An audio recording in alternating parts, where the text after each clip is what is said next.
पहली घटना तो ये है जो इस अखबार में छपी है कि झारखंड सरकार के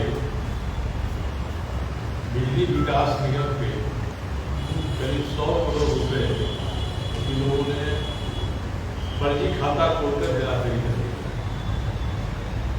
और इस पर झारखंड सरकार के पुलिस विभाग ने SIT गठित किया जांच कर। मुझे लगता है कि ये मामला जितना बाहर आया है उससे अधिक गंभीर है। मेरी सूचना के अनुसार कम से कम 500 करोड़ रुपए की हेराफेरी हुई और ये बिजली विभाग के कर्मचारियों के बेनिफिट के पैसे हैं जिसको एक ट्रस्ट में रखा जाता है। ट्रस्ट की तरफ से कई बैंकों में FD होती है। अब 1 साल के भीतर कुछ जालसाज ऐसे आए हैं जिन्होंने बिजली विभाग की मदद से फर्जी अकाउंट खोल लिया है, खासकर के सेंट्रल बैंक ऑफ इंडिया में, इंडिया का। और उन्होंने कहा है कि हम और लोग के यहाँ जो आपने रखा है कि जितना इंटरेस्ट देते हैं उससे 1% अधिक इंटरेस्ट हम देगा। इसी लोग में इन लोगों ने कई खातों को बंद किया है और उसका पैसा उस फर्जी अकाउंट में जमा किया है। और ये सारी चीज़ें बिजली विभाग की संचिका में लिखी हुई है, क्योंकि जब भी कोई FD को बंद करता है मिड टर्म में, बीच में, तो उसको नुकसान होता है। तो फाइल पर एफिडेविट किया है कि जितना नुकसान होगा इसमें उससे अधिक का फायदा हम लोगों को हो जाएगा अगर हम जो फर्जीवाड़ा करने वाले लोग हैं उनके अकाउंट में हम पैसे जमा करें। इस तरह से इन्होंने अकाउंट में जमा कराया है, पैसे निकाल दिए हैं, क्योंकि ये सीधे बैंक का मामला है। इसलिए मेरी मांग है कि CBI सीधे इसको अपने हाथ में ले, CBI इसकी जांच करे। बैंक क्योंकि भारत सरकार के अधीन है, उनके उपक्रम है, इसलिए इसमें भारत सरकार, राज्य सरकार, किसी की सिफारिश की जरूरत नहीं। इस मामले को CBI अपने हाथ में लेगी तो पूरा मामला सामने आएगा कि ट्रस्ट फंड करीब 1000 करोड़ रुपए का है। अभी तो अखबारों में 100 करोड़ रुपया ही आ रहा है, परंतु मेरे सूचना के हिसाब से 500 करोड़ रुपये तक की हेराफेरी हो चुकी है। लेकिन मैं आपके माध्यम से अपनी मांग रखना चाहता हूँ, CBI अगर इसको नहीं लेगी तो माना जाएगा CBI अपने दायित्व में कोताही कर रही है। दूसरा विषय है, कल झारखंड सरकार के स्वास्थ्य मंत्री बन्ना गुप्ता जी ने प्रेस के साथ कुछ बातें की, सारी बातें मुझको कह दी। अब जो आदमी सोया हुआ है उसको जगाया जा सकता है, वो जगा हुआ है और सोने का नाटक कर रहा है, उसको कोई जगा नहीं सकता। बन्ना गुप्ता जी की यही स्थिति है। किसी ने एक FIR वायरल किया, करा रहे हैं कि इसका स्रोत क्या है। तो एक तरफ तो सिटी SP जांच करा रहे हैं, दूसरी तरफ बन्ना गुप्ता जी ने अपने किसी खास प्यादे से जमशेदपुर के कर्मा थाने में FIR करा दिया और 3 लोगों के खिलाफ FIR करा। और उनका ये कहना है कि 3 लोग मुझसे जुड़े हुए। तो उसमें से एक तो पत्रकार है, मैं मंत्री था तो मेरे साथ कुछ साल निजी सचिव के रूप में रहे थे। मेरे मामला 5 साल पुराना है। उन्होंने अपने YouTube पर इस मामले को डाला और उनको लगा कि ये सही नहीं है, तो उन्हें वापस ही ले लिया, बल्कि क्षमा याचना भी कर ली। तो जब कोई पत्रकार अपनी खबर के लिए न केवल खंडन करता है बल्कि क्षमा याचना करता है, तब भी उसके खिलाफ इन्होंने अपने प्यादे से एक FIR करा दिया। एक दूसरे आदमी है विकास सिंह, जब पिछले 2019 में तय किया कि चुनाव लड़ूंगा रोड़ी से मुख्यमंत्री के खिलाफ, तो उसी दिन वे रवाना हो गए और उसके बाद से हमारी कोई से बातचीत नहीं होती। ये दूसरे व्यक्ति हैं। और तीसरे व्यक्ति हैं डॉक्टर मृत्युंजय, जिनके खिलाफ मंत्री रहते हुए बन्ना गुप्ता ने पीठ पत्र लिखा है, इस पर कार्रवाई की है, क्योंकि ये अपनी ड्यूटी में नियमित नहीं रहते। अब उन पर एक साल से स्वास्थ्य विभाग उनको परेशान कर रहा है। मैंने यही कहा था इसमें सचिव को कि आप डॉक्टर मृत्युंजय की जांच कराइए, मगर और भी लोगों की जांच कराइए जो इसी तरह के हैं, जो ड्यूटी पर नहीं रहते। एक मंत्री अपने विभाग के, स्वास्थ्य मंत्री अपने विभाग के एक डॉक्टर के बारे में इस तरह का प्रपंच रचे, तो उसके ऊपर उन्होंने FIR कराया है। अभी इन लोगों ने कितना वायरल किया है पता नहीं है, और इनको मुझसे जोड़ा है कि मैं इसके पीछे हूँ। और एक बात जिसको हम लोग भूल गए थे, उस पर भी ध्यान उन्होंने दिलाया है कि अप्रैल 2023 में, शायद 23 अप्रैल को, उनका कोई एक वीडियो वायरल हुआ, YouTube पर आया, जिसमें वे एक महिला से अश्लील वार्तालाप कर रहे हैं और महिला अपने अंग प्रदर्शन कर रही है। मेरे पास भी आया तो मैंने इसको रिट्वीट कर दिया, मगर मेरे पहले 16 लोग इसको रिट्वीट कर सकते। उसमें भाजपा के सांसद सिद्धार्थ दुबे का भी नाम, उन्हीं का मेरे पास ट्वीट आया था, इसको मैंने रिट्वीट किया। अब इस पर हम लोगों के खिलाफ तो सीधे कुछ नहीं किया उन्होंने, मगर उन्होंने आनंद फानंद साइबर थाना में कर दिया। अब उन्होंने जैसे ही FIR किया, एक महिला सामने आई और उस महिला ने कहा कि इस वीडियो में जो महिला देखती हूँ मैं ही हूँ, मगर मैं ये वार्तालाप अपने पति से कर रही हूँ। अब ये पूरा प्रकरण स्वास्थ्य मंत्री के ऑफिशियल हैंडल से पोस्ट किया गया, ये सब जगह आया। महिला के फोटो सही, एक तो उस महिला का चेहरा भी दिखाई पड़ रहा है, जो नहीं करना चाहिए, पर आज तक पुलिस ने जांच नहीं किया है कि महिला कौन है जो दावा कर रही है कि मैं ही हूँ, मैं अपने पति से बात कर रही थी। अगर महिला अपने पति से बात कर रही थी और काट के जोड़ दिया गया बन्ना गुप्ता जी के साथ, तो सवाल होता है बन्ना गुप्ता जी किससे बात कर रहे थे,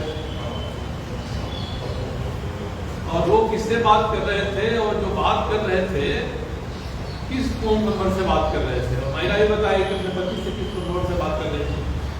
तो पुलिस को तो सबसे पहले इसकी जांच करनी चाहिए थी, पुलिस ने आज तक इसकी जांच नहीं की। FSL का निरीक्षण पुलिस को आज तक नहीं आ सका। इसीलिए मैं कहता हूँ कि बन्ना गुप्ता के उस वीडियो को, जिसको मॉर्फ बताते हैं, मॉर्फ है कि नहीं है ये साबित नहीं हुआ है, तो उस वीडियो की जांच पुलिस गंभीरता से नहीं कर रही है। तो अभी जो वायरल हुआ है, इसकी जांच की क्या गंभीरता के साथ करेंगे, इसको भी लटका कर उधर ले जाएंगे, क्योंकि इसमें पुलिस भी एक पक्षकार है। अगर किसी महिला ने SP साहब के यहाँ आवेदन दिया है, तो उस आवेदन को थाना में जाना चाहिए था। अब अगर उस पर कहीं लिखा हुआ है कि SP ऑफिस में FIR दर्ज कर दिया गया, ये कौन लिखे? जब SP ऑफिस में दरखास्त दिया जा रहा है किसी के द्वारा, तो थाना से जांच करानी चाहिए। इसमें ये मामला है, वो नहीं होकर इसमें जानकारी कर दी गई और इस तरह से बना दिया गया जैसे ये फर्जी है। इसलिए जो वायरल हुआ है, जिस पर कलमा थाना में 3 लोगों का केस हुआ है, ये फर्जी है कि नहीं, इसकी जांच यहाँ की पुलिस नहीं कर सकती है। इसलिए मेरी मांग है कि आप न्यायिक जांच बैठा लीजिए, कोई जुडिशियल मजिस्ट्रेट हो, जज हो, किसी लेवल का हो, आप उनसे इसकी भी जांच करा लीजिए। और 2023 के अप्रैल में जो आपका वीडियो वायरल हुआ था, आप उसकी भी जांच से करा लीजिए, पता चल जाएगा मामला क्या है। तो गंभीरता दिखाने के लिए कर दिया मंत्री जी ने FIR, आज तक कोई कार्रवाई नहीं हुई। और कदमा थाना में FIR शाम को होता है, सुबह से ही पुलिस समूह के घर पर जाने लगती है। ऐसे मामलों में पुलिस की तहकीकात कैसी होती है, इसके बारे में सभी जानते हैं।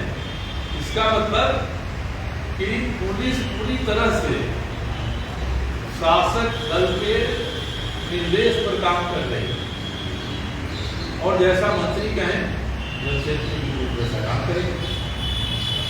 साक्षी थाने में और 2 FIR ऐसे हो रहे हैं क्योंकि सामान्य लोगों ने किया है, उस पर कोई कार्रवाई नहीं है। और कदमा थाने में FIR करने वाला स्वास्थ्य मंत्री का प्यादा है, इसलिए पुलिस इस पर चर्चित हो गई है। तो यहाँ की पुलिस इसका विधिसम्मत अनुसंधान नहीं कर सकती है, इसलिए न्यायिक जांच दिखाई है। कल उन्होंने मुझ पर भी FIR होने की बात कही। मुझ पर उन्होंने FIR किया है, एक मानहानि का मुकदमा किया है MLA की कोर्ट चाईबासा में।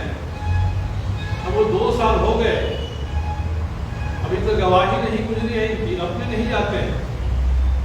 कितने गंभीर है उस मामले में। और जो उन्होंने यहाँ स्वास्थ्य विभाग से मुकदमा कराया, उसमें उन्होंने चार्जशीट दाखिल करा दिया है।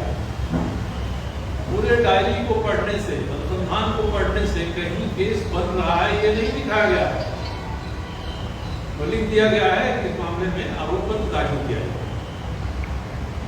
और एक FIR को इस FIR में से निकाल FIR में कर दिया। इस FIR में कोई कागज यहाँ की डोरांडा की पुलिस जमा करने गई थी कोर्ट में, उसमें कायदों के ऊपर एक जगह जहाँ मेरा नाम था वाइटल गिरा हुआ। पुलिस जब भी जहाँ ऐसे दस्तावेज जमा करती है तो उसकी एक ही कॉपी नहीं रहती है, एक कॉपी कोर्ट जाएगा, बाकी कॉपी थाना में रहेगा। और यदि थाना और कोर्ट के बीच में किसी ने वाइटल लगाया है और ये जालसाजी, तो जालसाजी किसने किया होगा, वो कहेंगे मैंने कर दिया।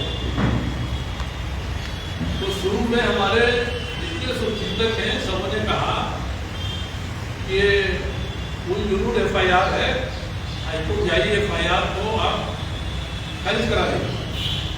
मैंने उनसे कहा कि मैं देखना चाहता हूँ कि झारखंड की पुलिस के अनुसंधान का तरीका क्या है, कितने ईमानदारी के साथ अनुसंधान करती है। अब मैंने देख लिया, वो सामने आ गया तो मैं इस समूह को लेकर जाऊंगा उस न्यायालय में और तब पता चलेगा कि ये क्या है। तो जितनी बातें उन्होंने कही कर वो सबकी सब बोगस बातें हैं और एक मंत्री के जालसाज होने का ये सभी प्रमाण हैं। अब आजकल उनके मुंह से हमेशा निकलता है कि बनिया बैकवर्ड, चुनाव आ रहा है, इनका कलमा पढ़ते हुए वीडियो वायरल हो रहा है। ये चाहते हैं कि जो शेष हिंदू समाज है उसको बैकवर्ड मान। मैं याद दिलाना चाहता हूं तो जब कोरोना काल था उस समय इन्होंने, जब सेतु के पास आदितपुर है वहां से 111 हॉस्पिटल है डॉक्टर आनंद का, इस हॉस्पिटल को उन्होंने बंद करा दिया, आनंद को जेल में भेज दिया। और आनंद जब इनसे डरे नहीं, उन्होंने मुकदमा लड़ा। उनकी पत्नी साल भर बाहर फरार रही, चंडीगढ़ में रही। तो OP आनंद के पक्ष में फैसला हाईकोर्ट से हुआ, ये सुप्रीम कोर्ट है, सुप्रीम कोर्ट से उनके पक्ष में फैसला हुआ, अस्पताल खुला है। पूरे 2 साल जो फाइट किया इन्होंने आनंद को, आनंद भी तो बैकवर्ड है, आनंद भी OP आनंद भी जागो जाट से हैं और किसी की हिम्मत नहीं हुई थी। केवल मैं आनंद जी के घर जाकर और उनके पक्ष में मैंने आवाज उठाया। एक बैकवर्ड के पिछड़ा के पक्ष में तो मैंने आवाज उठाया, वरना गुप्ता जी को सुसाइड किया। इसके बाद अभी जमशेदपुर में 1 महीना के भीतर 100 से अधिक फुटपाथ दुकानदारों को उन्होंने बुलडोजर लगवा के उनका सेवा करवा दिया। सबके सब बैकवर्ड हैं, नीचे कास्ट के हैं।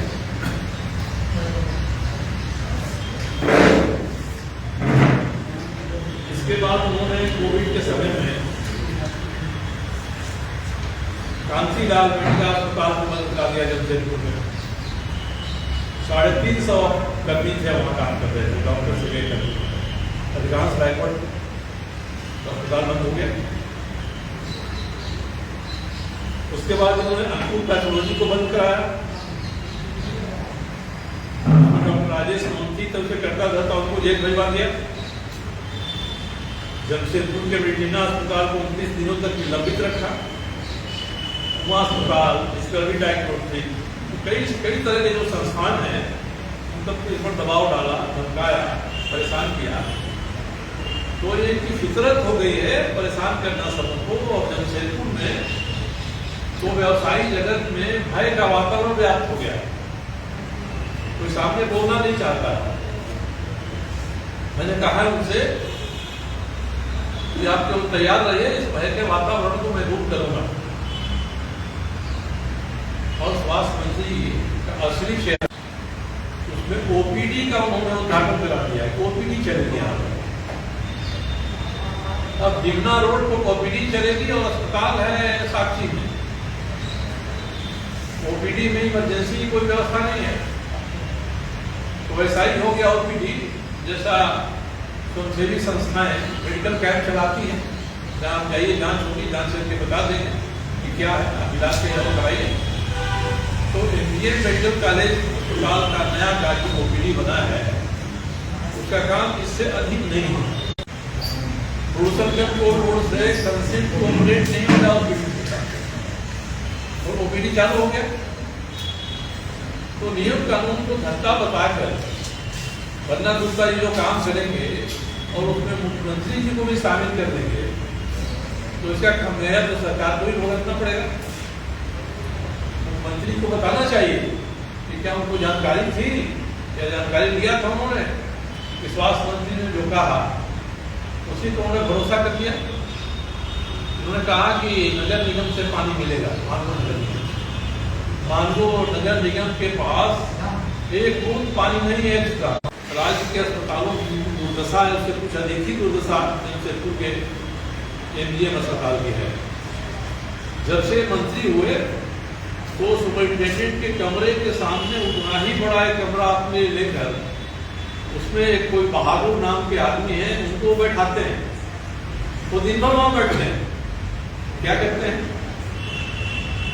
इनका प्रतिनिधि वहां बैठता है तो इसका मतलब कि एमजीएम अस्पताल पूरी उनकी मुट्ठी में है।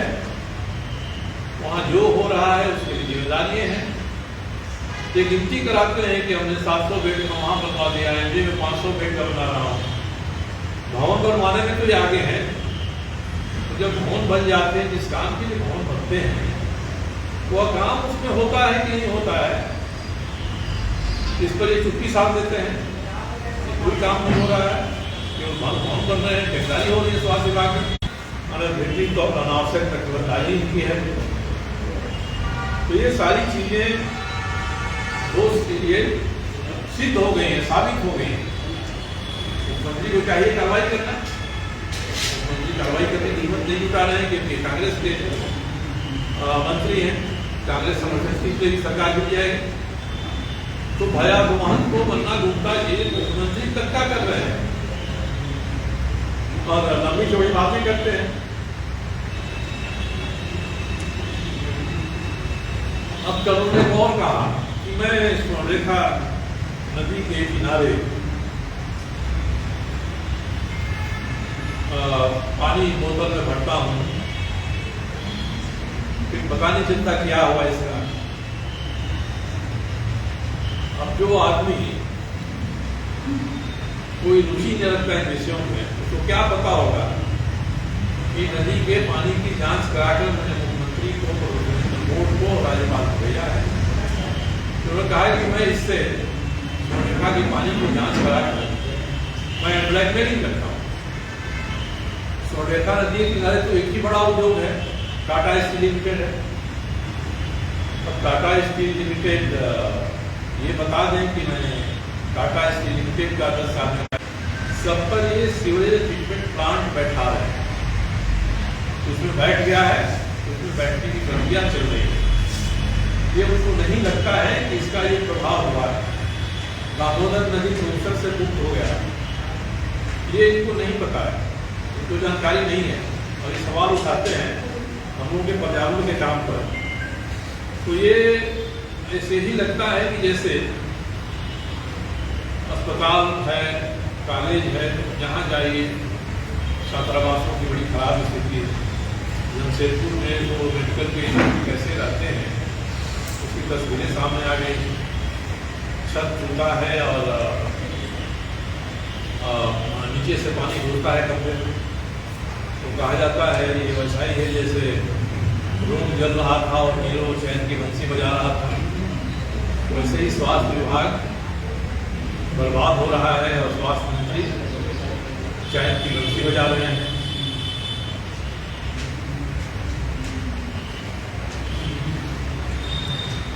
गन्ना गुटखा जैसे जो लोग हैं ये राजनीति को रोजगार समझते हैं और उनको कहते भी हैं कि मैं बढ़िया हूँ, मैं तमाम नुकसान देखता हूँ। तो राजनीति को ये रोजगार और व्यापार का एक माध्यम बना लिया इन्होंने और जमशेदपुर के आसपास भी और जमशेदपुर से दूर बहरागोड़ा में भी बड़ा बड़ा इन्होंने क्या बोलते हैं जो फार्म हाउस जैसा खुला, बता दें फार्म हाउस उनकी किस कमाई से बना है। ये जो बातें थी तो उन्होंने कहा।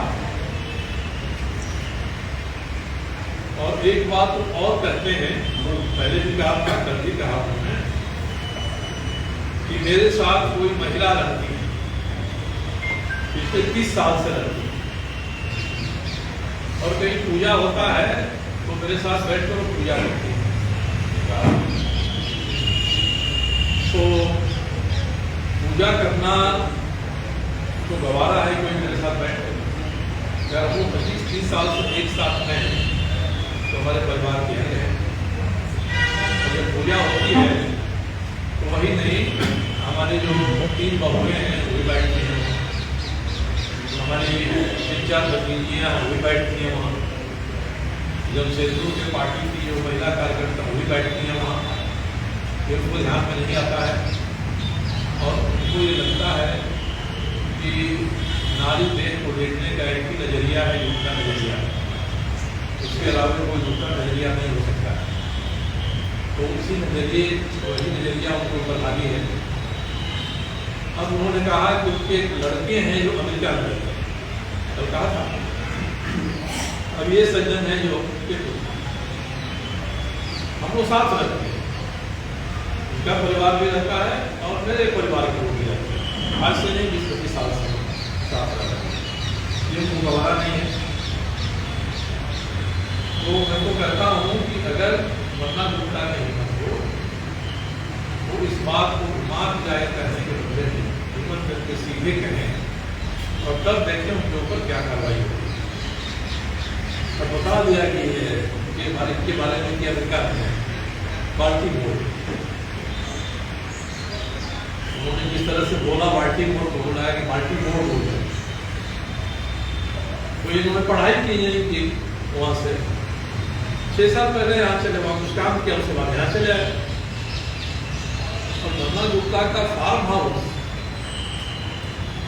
जितनी कीमत है उससे 10 गुना संपत्ति इन लोगों को अपने गांव में, पटना में यहाँ पर है।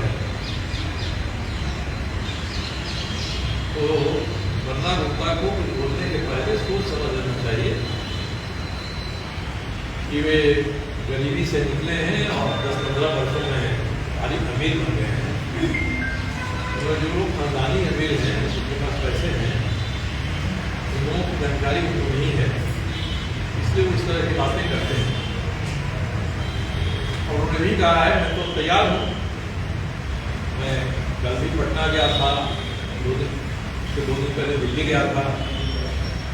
मुझसे एनडीए के नेताओं ने कहा, हेमंत बिस्वा शर्मा ने कहा, उन्होंने गृह मंत्री और प्रधानमंत्री का हवाला देकर कहा, जमशेदपुर की 2 सीट है, आप 1 सीट से विधायक हैं, आपकी इच्छा हो तो दूसरी सीट पर भी आप जाकर चुनाव लड़ सकते हैं। मैं उनको कहा कि मैं जहाँ हूँ वहाँ से ही लड़ना चाहता हूँ, मगर आप लोग हैं, एनडीए है, एनडीए के लोग जो तय करेंगे वो मुझे मंजूर हो, और एनडीए के लोग अगर तय कर देते हैं तो मैं आपके बीच घोषणा करना चाहता हूँ। अभी तक तो मैंने कहा कि मैं पूर्वी से चुनाव लड़ूंगा, तय करने का जिम्मा उन पर सौंपा है। फिर एनडीए के लोग तय कर देते हैं, ये हमारे पार्टी के नेताओं पर है। इसलिए जो ये बता रहे हैं, वीडियो वायरल हो रहे हैं, जहाँ धुआं होता है वहाँ कहीं ना कहीं आग रहती है। पहला वीडियो 1 साल पहले जो रिलीज हुआ, 1.5 साल पहले, आप लोगों को मिला होगा। कोई आम आदमी भी देख के ये कहेगा कि कहीं से ये मॉर्फ नहीं है, इसीलिए उसकी जांच नहीं करवा रही है। एफएसएल गया रांची का, रांची में सब जानते हैं कि एफएसएल में कोई मशीन नहीं है, साल भर लगा रांची के एफएसएल में रहा, वहां से वापस कोई कहीं और जाना है, गया कि नहीं गया पता नहीं है। तो इतना तत्पर होते तो इन्होंने अपने जो एफआईआर किया है, उस एफआईआर में तो पुलिस को तत्पर कराती है कि इसकी जांच करा लीजिए। मगर जो कल वायरल हुआ है, जिसको फर्जी कह रहे हैं, उसमें सुबह शाम एफआईआर हुआ और सुबह से पुलिस सबके दरवाजे पर दस्तक देने लगी। तो ये स्थिति है यहाँ की पुलिस की। मैंने अपने मुकदमे में देखा है कि पुलिस ने किस तरह से अनुसंधान किया है। मैं आगे ले जाऊंगा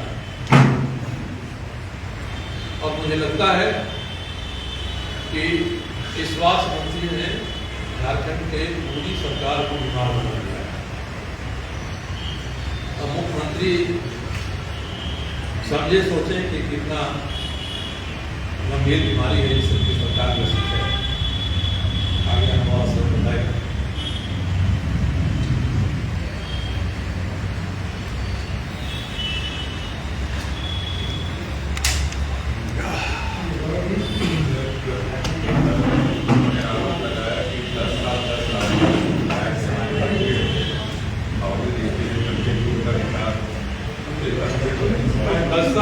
पश्चिम विधायक था। आज अगर वास्तव के लोगों को पानी मिलता है तो मेरी देन है। और ये 5 साल मंत्री रहे, 5 साल में पेयजल परियोजना को बर्बाद करके रख दिया है, पूरा पानी नहीं मिल रहा है। बिजली नहीं थी मानकों में, पावर ग्रिड मैंने बनवाया, बालिंगा पावर ग्रिड मेरा श्रेय है बनवाने का, मानकों पेयजल परियोजना मेरा श्रेय है बनवाने का। और आज भी मैं लड़ाई लड़ रहा हूँ कि जमशेदपुर और मांझो को पीने के लिए पानी जांडी डैम से सीधे मिले। जांडी डैम से पानी गिरा दिया